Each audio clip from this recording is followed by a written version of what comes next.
बहुत समय पहले की बात है। घास के मैदानों से भरा एक जंगल था, जिससे भैंसों का एक झुंड गुजर रहा था। झुंड अभी कुछ ही आगे बढ़ा था कि अचानक शेरों ने उन पर हमला कर दिया। बाकी भैंसें तो बच गईं, पर एक बेचारी भैंस झुंड से अलग हो गई। शेर उसका पीछा करने लगे और वो घबराहट के मारे इधर उधर भागने लगी, कभी दाएं कभी बाएं, कभी ढलान पर तो कभी चढ़ाई पर।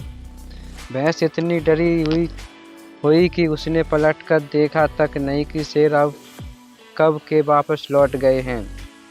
उसे तो बस अपनी जान की फिक्र थी। काफ़ी देर तक भागने के बाद जब वो रुकी, तब उसे एहसास हुआ कि वह जंगल से बाहर निकल एक गांव में आ चुकी है। अगले दिन जंगली कुत्तों का झुंड घास के बीच मिल रही उस भैंस की गंध का पीछा करते करते उसी रास्ते पर चल पड़ा। अगले दिन भेड़ें भी घास के बीच बने रास्ते को देखकर उस पर चल पड़ी।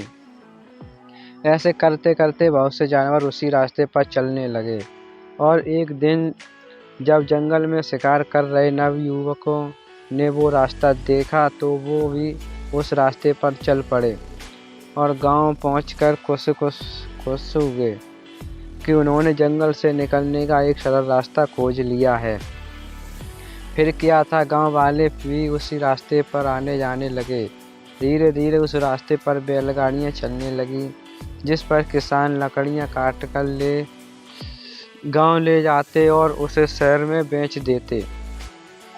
भैंस द्वारा बनाया गया रास्ता आज उस इलाके का मुख्य मार्ग बन चुका था, और बेहद बेढंगा, ऊंचा नीचा और कठिन होने के बावजूद सब उसी रास्ते पर खुशी खुशी चल रहे थे। पर वो जंगल गांव वालों की खुशी देखकर मुस्कुरा रहा था, क्योंकि वो जानता था कि जंगल से गांव जाने का इससे कठिन और कोई रास्ता हो ही नहीं सकता था। आज एक भैंस की वजह से हजारों लोग 30 मिनट के रास्तों को 3 घंटे में बड़ी कठिनाई के साथ पार कर रहे थे, पर फिर भी खुश थे। दोस्तों, आप किस रास्ते पर हैं? क्या आपको सोचा समझा रास्ता है, या कोई इलॉजिकल पथ है जिस पर हजारों लोग चल रहे हैं और इस वजह से वह लॉजिकल लग रहा है? मत स्वीकार करिए उस रास्ते को जो आपने सिर्फ इसलिए चुना है क्योंकि सब उसे ही चुनते हैं। एक बार ठहरिए और समझिए कि कोशिश करिए, कहीं आप भी 30 मिनट का रास्ता 3 घंटे में तो नहीं कवर कर रहे हैं। खुद से पूछिए। धन्यवाद।